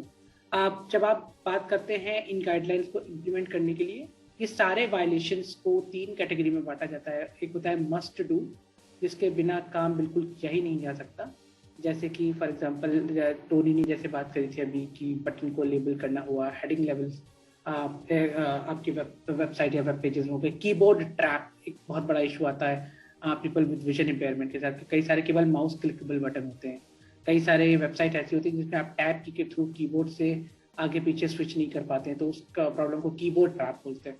तो ये सारे जो है वो मस्ट डू कैटेगरी में आते हैं। कुछ होते हैं शुड बी डन, मतलब जिसका मतलब ये है कि ये अच्छा है इसको करना। और फिर तीसरी कैटेगरी होती है गुड टू हैव, कि मतलब नहीं है तो ठीक है, अगर आप कर देंगे तो बढ़िया होगा। तो बात यह है कि इन तीनों ही कैटेगरी को, और जो मस्ट डू वाली कैटेगरी है उसके फीचर्स को इम्प्लीमेंट करना कोई बहुत ज़्यादा प्रॉब्लमेटिक नहीं है। अगर आप बना रहे हैं अपने सॉफ्टवेयर को, उस समय बहुत आसानी से उसको इम्प्लीमेंट किया जा सकता है उन सारे वायलेशंस को।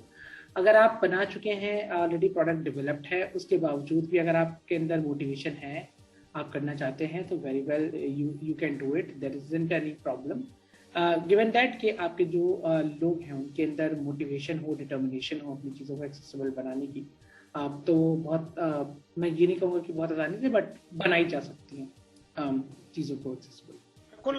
आपने उस टाइम पे मैथ में पोस्ट ग्रेजुएशन की है, जिस टाइम पे मैथ और साइंस एक हमारे लिए बहुत ही अपहिल टास्क माना जाता था।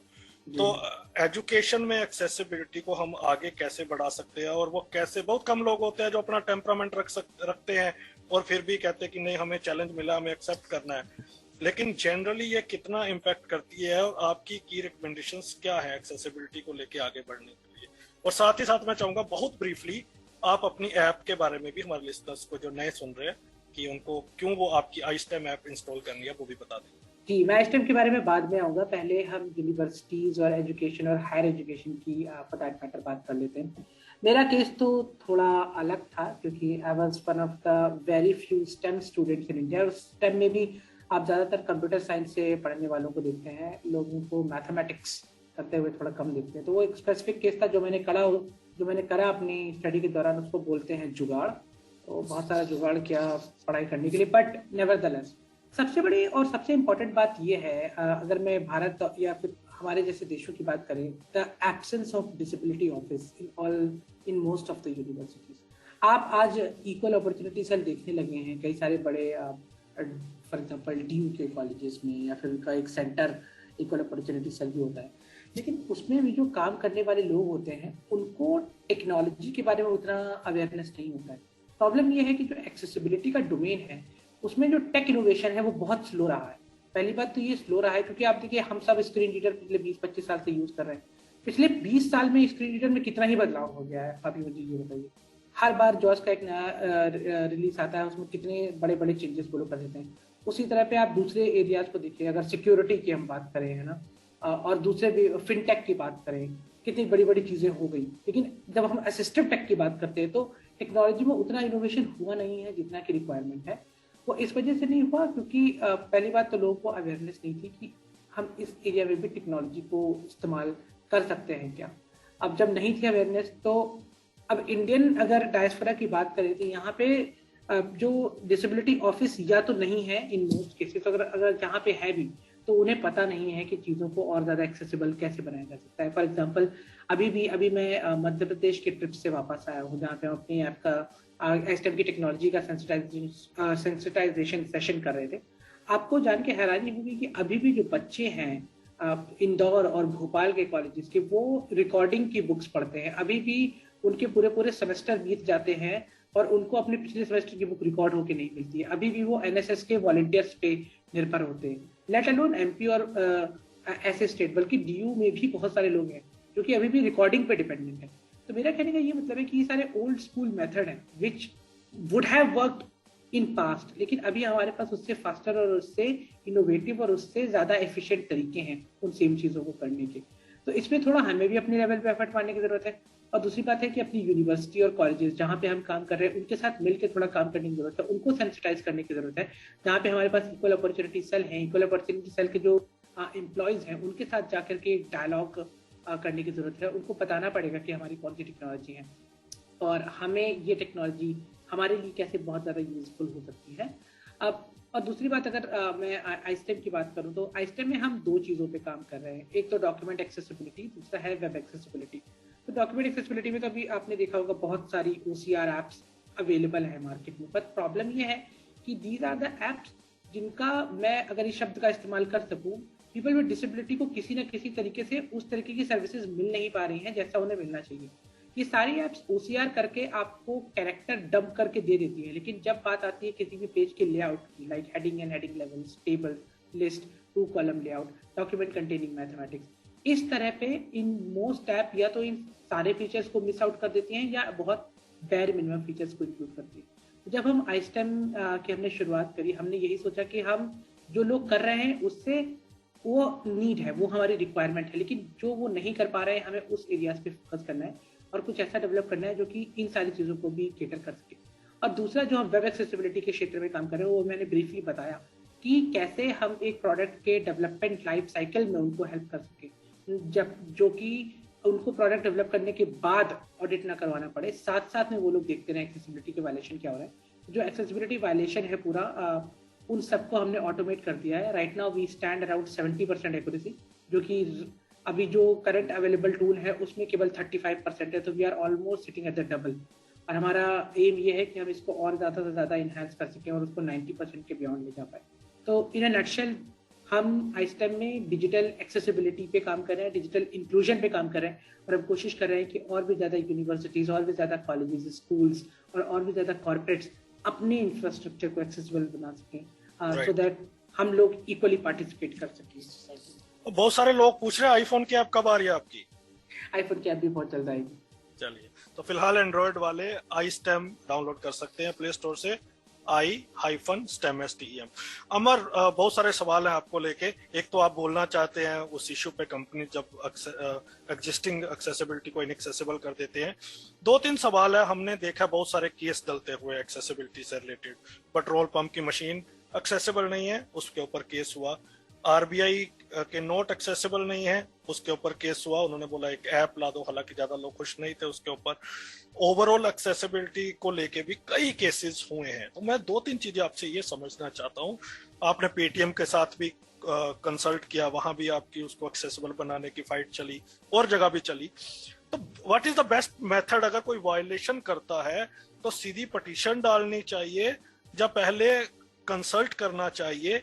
कौन सा मेथड ज्यादा वर्क करता है कितना लेंदी है, क्या ये सबके लिए पॉसिबल भी है, और सीसीपीडी का क्या रोल है इसमें? श्योर दानिश, सबसे पहले तो मैं उस इशू पे आना चाहूंगा जो एम्प्लॉयमेंट स्पेस में आपने इशू बताया कि कंपनीज अगर एक्सेसिबल नहीं है या होने के बाद वापस इनएक्सेसिबल हो जाती हैं और उस वजह से अगर किसी को अपना एम्प्लॉयमेंट छोड़ना पड़ रहा है, तो आज की तारीख में लॉ में इक्वल अपॉर्चुनिटी पॉलिसी का प्रावधान है जो हर एम्प्लॉयर को प्रोवाइड करने की जरूरत है।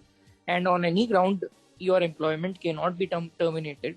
एनी ग्राउंड आई मीन ऐसा कोई ग्राउंड जो एम्प्लॉय बिहेवियर से रिलेटेड ना हो। मतलब ये डेफिनेटली रीजन नहीं हो सकता कि अगर हमारी ऑफरिंग अगर अभी एक्सेसिबल नहीं है तो आपका एम्प्लॉयमेंट टर्मिनेट किया जा रहा है। It's a fault of the employer.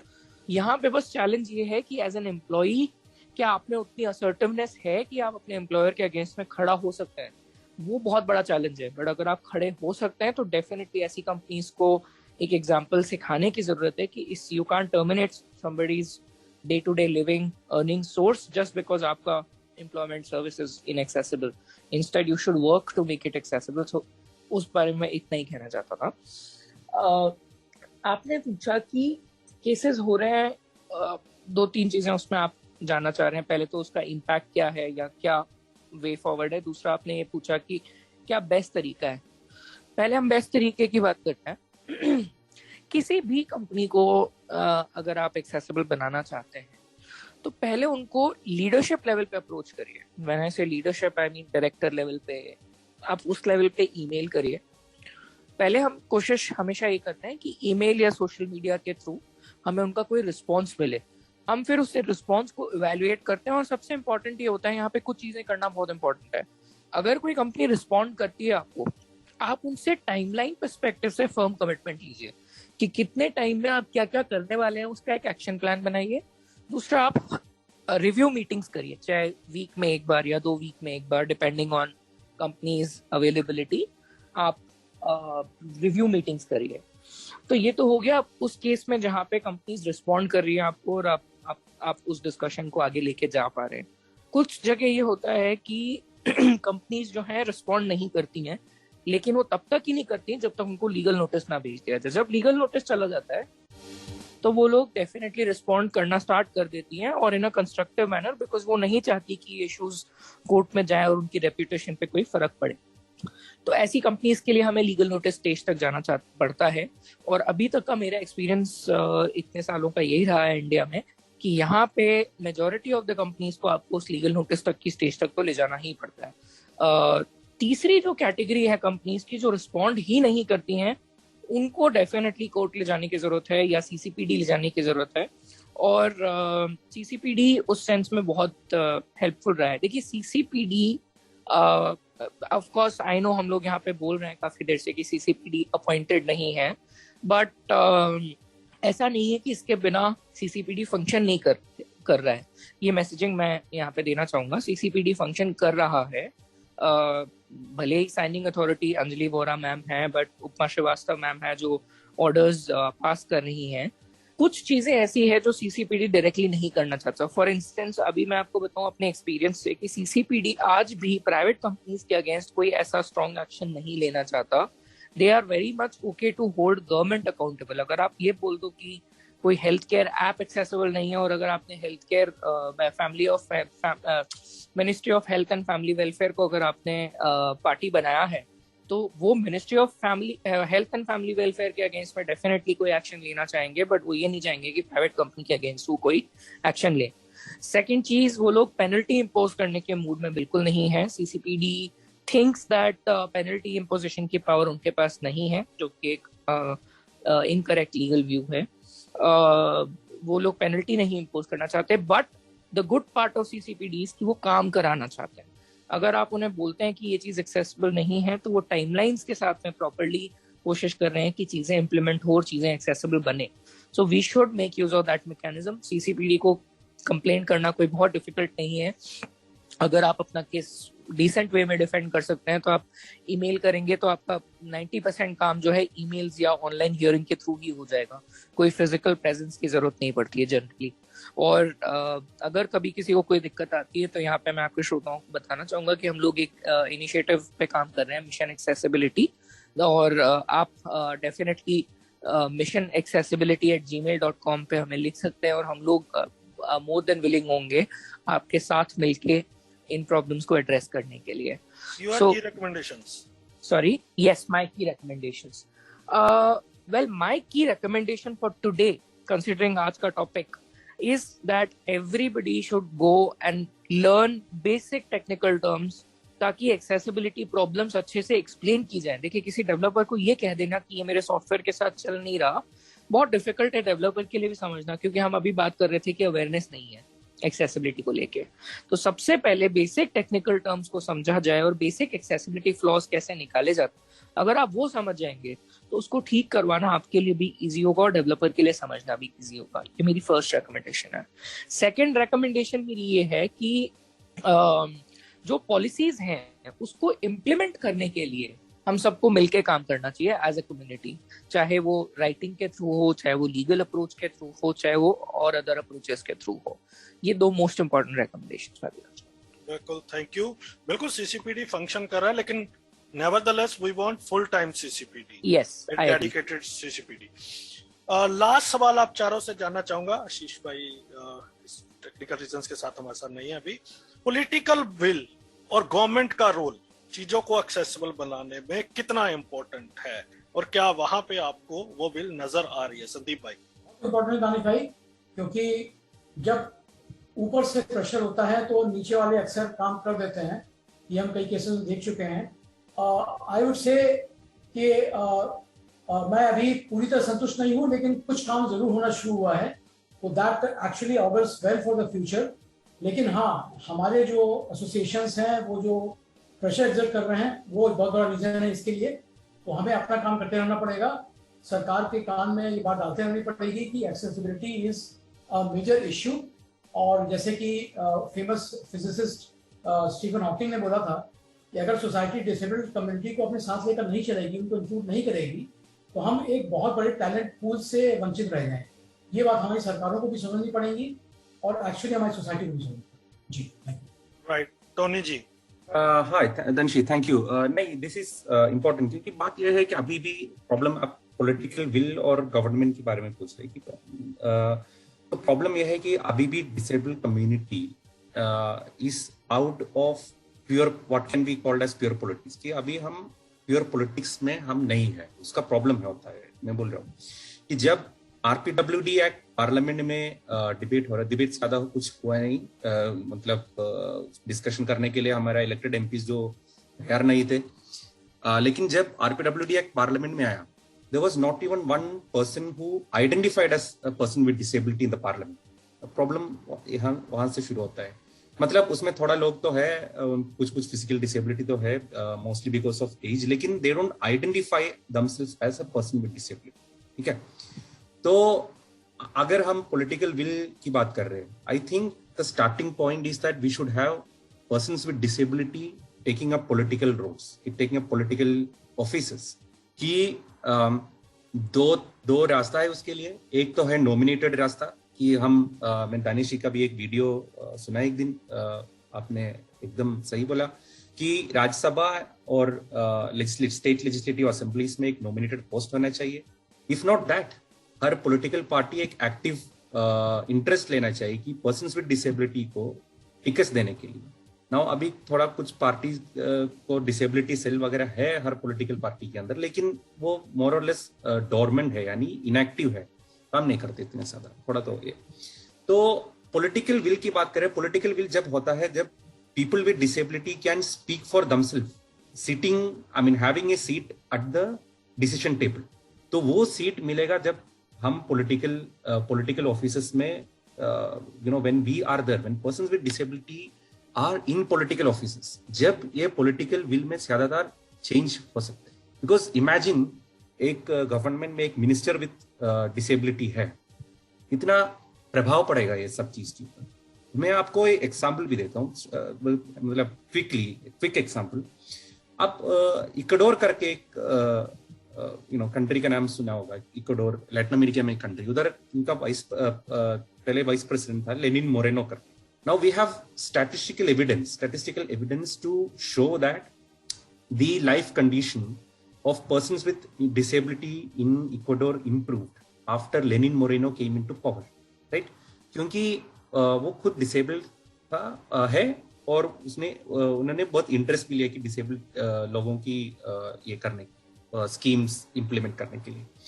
तो I think that's where I start the thing. Of course बाकी हमारा पैनलिस्ट जो you are saying representation is the big representation is very important. मतलब वो की है उधर से शुरू होता है, बाकी सब we have to do, but representation is very important. Right. Shakul ji. तो ये रिप्रेजेंटेशन तो इम्पोर्टेंट है, सबसे बड़ी बात है. दूसरा बात यह है कि अगर पॉलिटिकल पार्टीज और पॉलिटिकल डिस्कोर्स में हमारे मुद्दों को ले जाना है तो उनको सिर्फ वोट बैंक की भाषा समझ में आती है. तो अगर हम किसी तरीके से खुद को ये दिखा सके कि जिससे ऐसे SC ST और जो अदर अंडर रिप्रेजेंटेड कम्युनिटी हैं उनके मैटर्स को न केवल सुना जाता है बट उसको एक तरजीह भी दी जाती है जब इनके मैनिफेस्टोज लॉन्च होते हैं. तो अगर पीपल विद डिसेबिलिटी को भी एक वोट बैंक समझे, क्योंकि समझा जाने लगे और हमारे लिए भी मैनिफेस्टो में जो चीज़ें न केवल लिखी जाएं बट हम एक प्रेशर ग्रुप की तरह अगर एक्ट कर सकें तो वो बहुत इम्पोर्टेंट होगा. और वो तब होगा जब क्रॉस डिसेबिलिटी यूनाइट होंगे. एक ब्लाइंड केवल ब्लाइंड के बारे में नहीं सोचेगा, पीपल विद फिजिकल इम्पेयरमेंट केवल अपने बारे में नहीं सोचेगा, और पीपल विद हेयरिंग इम्पेयरमेंट केवल अपने लोगों के बारे में नहीं सोचेगा. जब तक हम कलेक्टिवली मिल करके एक दूसरे की समस्याओं को समझने की जानने की कोशिश ना करें, क्योंकि देखिए हम सब ब्लाइंड हैं. मुझे नहीं पता कि हम में से कितनों को जो और डिसेबिलिटीज हैं उनके चैलेंजेस और इश्यूज के बारे में अवेयरनेस है यहाँ पे, राइट. तो जब तक हम कलेक्टिव इनिशिएटिव नहीं लेंगे और एक प्रेशर ग्रुप की तरह एक्ट नहीं करेंगे गवर्नमेंट के ऊपर या पॉलिटिकल पार्टीज के ऊपर, तब तक हमारे मुद्दों को सुना जाना बहुत मुश्किल होगा. क्योंकि कहावत भी है कि अकेली उंगली थोड़ा मुश्किल होता है, लेकिन जब 5 उंगलियां मिलती हैं तो एक पंच बन जाता है और वो पंच मारा जा सकता है. तो क्या हम अपने वोट बैंक का पंच इन पॉलिटिकल पार्टी पे मार सकते हैं? मेरे ओपिनियन में वो बहुत इंपॉर्टेंट है. तो कलेक्टिवनेस होना और इस तरीके का डिसीजन मेकिंग और एक प्रेशर ग्रुप की तरह पूरी कम्युनिटी को एक्ट करना बहुत इंपॉर्टेंट है मेरे पॉइंट ऑफ व्यू में. राइट. अमर. बिल्कुल दानिश. आई थिंक मैं अपने आप को रिस्ट्रिक्ट करना चाहूंगा यहाँ पे, बिकॉज आज ग्लोबल एक्सेसिबिलिटी अवेयरनेस डे है और हम फिजिकल डिजिटल एक्सेसिबिलिटी की बात कर रहे हैं. सो डेफिनेटली गवर्नमेंट की विलिंगनेस है, वो पॉलिसीज में दिख रही है. प्रॉब्लम जो आ रही है वो सिर्फ इम्प्लीमेंटेशन को लेके है. तो मेरे ख्याल से अब हमें जो वर्क करने की जरूरत है एज अ कम्युनिटी, वो मैकेनिज्म्स पे काम करने की जरूरत है कि हम कैसे बेटर इम्प्लीमेंटेशन इंश्योर कर सकते हैं, चाहे वो एज अ प्रेशर ग्रुप बन के करें, चाहे वो एज अ कम्युनिटी बन के करें. As far as government's willingness is concerned, definitely there is a will, and because which is why you have good policies on books, on papers. Now it's on us to get that implemented. I think मैं इसको यही कहना चाहूँगा इस बारे में. Thank you so much everyone. हमने accessibility के हर पहलू को छुआ, गार्ड को सेलिब्रेट किया, चाहे फिजिकल एक्सेसिबिलिटी हो चाहे डिजिटल एक्सेसिबिलिटी हो, क्या की रिकमेंडेशंस है हमारे एक्सपर्ट्स की, तो हर पहलू को छुआ. उम्मीद है कि आपको ये पसंद आया होगा. साथ ही साथ मैं धन्यवाद करना चाहता हूँ अमनदीप जी और वरुण सलूजा जी का, जिन्होंने टेक्निकली हमें असिस्ट किया. दोस्तों, इस बार एक और बड़ी घटना हुई है. रिजर्वेशन इन प्रमोशन का DOPT का ऑर्डर आ गया है. संडे को हम उसको डिस्कस करेंगे, तो उसे भी जरूर सुनिएगा. अगले सप्ताह फिर मुलाकात होगी. तब तक दीजिए इजाजत अपने दोस्त दानिश महाजन को. धन्यवाद.